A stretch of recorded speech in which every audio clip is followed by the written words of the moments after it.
میں نے قرآن کی آیت کی تلاوت کی. اللہ ارشاد فرماتا ہے قُلْ لَا أَسْأَلُكُمْ عَلَيْهِ أَجْرًا إِلَّا الْمَوَدَّةَ فِي الْقُرْبَى. اللہ نے اس کا مفہوم ہے اللہ نے تمہیں جو چیزیں عنایت کی ہے, جو چیزیں خدا نے تمہیں عطا کی ہے, جتنی نعمتیں خدا نے تمہیں دی ہے, ان ساری نعمتوں کا بدلہ کیا ہے؟ ارے ہمارے پاس اللہ نے آنکھ عطا کی, اس کا کوئی بدلہ ہے؟ اللہ کو ہم کچھ دے سکتے ہیں؟ نہیں دے سکتے. اللہ نے ہمیں زبان عطا کی, اس کا کوئی بدلہ ہے؟ کوئی بدلہ نہیں. اللہ نے ہمیں چلنے کے لیے پیر عطا کیا, اس کا کوئی بدلہ ہے؟ کوئی بدلہ نہیں. اللہ نے ہمارے اندر قوت سماعت عطا کی, اس کا کوئی بدلہ ہے؟ کوئی بدلہ نہیں. لیکن قرآن کہتا ہے اس کا بدلہ ہے, اس کا بدل ہے, اس کا بدلہ ہے. تو میں نے پوچھا قرآن تو ہی بتا اس کا بدلہ کیا تھا؟ قرآن کہتا ہے اِلَّا الْمَوَدَّةَ فِي الْقُرْبَى, نبی کے قرابت داروں سے محبت. نبی کے قرابت داروں سے محبت. یعنی اللہ تعالیٰ انسان کو ہر آسائشیں عطا کرنے کے بعد اللہ تعالیٰ کچھ نہیں مانگ رہا, صرف اہل بیت کی محبت مانگ رہا ہے, کچھ نہیں مانگ رہا ہے. قرابت دار کہتے ہیں اہل بیت کو. اہل کے معنی ہوتا ہے والا, بیت کے معنی گھر, گھر والا.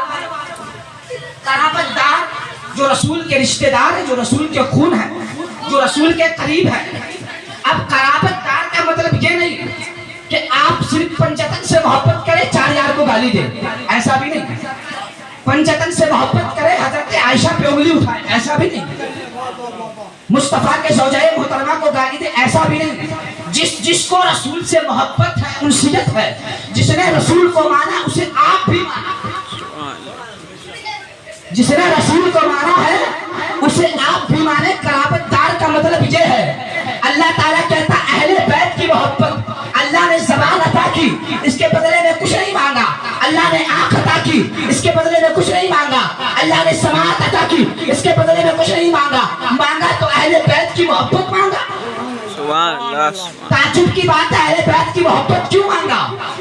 آپ سوال کر سکتے ہیں یا اللہ اس کے بدلے میں حج مانگ سکتا تھا, زکات مانگ سکتا تھا, روزہ مانگ سکتا تھا, نماز مانگ سکتا تھا, سجدہ مانگ سکتا تھا, لیکن تم نے سجدہ نہیں مانگا, زکات نہیں مانگا, حج نہیں مانگا, نماز نہیں مانگا. مانگا تو اہل بیت کی محبت مانگا. یا اللہ آخر وجہ کیا ہے؟ یا اللہ آخر معاملہ کیا ہے؟ تو خدا کہتا ہے اگر حج مانگتا تو کربلا میں یزیدی کہتا ہم نے بدلہ دے دیا. اگر روزہ مانگتا تو کربلا میں یزیدی کہتا ہم نے بدلہ دے دیا. اگر نماز مانگتا تو کربلا میں یزیدی کہتا ہم نے بدلہ دے دیا. اللہ نے فیصلہ کر دیا ایسی چیز مانگوں گا جو چیز صرف عاشقوں کے پاس ہوگا, منافقوں کے پاس وہ چیز نہیں ہوگی. سبحان اللہ, سبحان اللہ. اہل بیت کی محبت مانگا ہے خدا نے اور ثابت کر دیا, ثابت کر دیا. پوری دنیا کو خدا نے دکھا دیا, ساری کائنات کو دکھا دیا کہ تمہارے پاس آنکھ ہے لیکن اس آنکھ کی کوئی اہمیت نہیں. تمہارے پاس زبان ہے, اس زبان کی کوئی اہمیت نہیں. تمہارے پاس پیر ہے, اس پیر کی کوئی اہمیت نہیں. تمہارے پاس شریر ہے, اس شریر کی کوئی اہمیت نہیں. تمہارے پاس آل و اولاد ہے لیکن اس کی کوئی اہمیت نہیں. اگر کسی چیز کی اہمیت ہے تو وہ اہل بیت کی اہمیت. سبحان اللہ. تبھی تو علامہ اقبال کہتے ہیں کہ اگر کسی چیز کی محبت ہے تو ساری دنیا کو ایک پلے میں رکھ دو, اللہ کے نزدیک وہ چیز اتنی عزیز نہیں جتنی عزیز امام حسین کا سجدہ ہے. سبحان اللہ, سبحان اللہ. تمہارے پاس علم ہے اپنی جگہ پر, تمہارے پاس تقویٰ ہے اپنی جگہ پر, تمہارے پاس زہد ہے اپنی جگہ پر, لیکن اگر کسی چیز کی اہمیت ہے تو وہ حسین کے سجدے کی اہمیت ہے. تب تو علامہ اقبال کہتے ہیں, کیا کہتے ہیں؟ یہی کہتے ہیں کہ ہو سکے تو لائی کے دونوں جہاں میزان میں نے ایک سجدہ زمین کربلا سے لے لیا.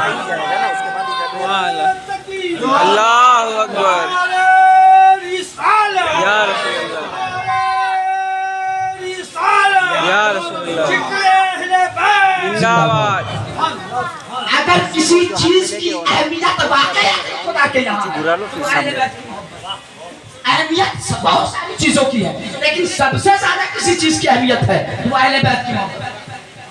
میں کہوں کہ آپ ہم نے آپ کو ساری چیزیں عطا کی، آپ کو گھر دیا، بنگلہ دیا، سب چیزیں دی، لیکن آپ اس کے بدلے میں علامہ توصیف صاحب کی ایک دن دعوت کر دیجیے۔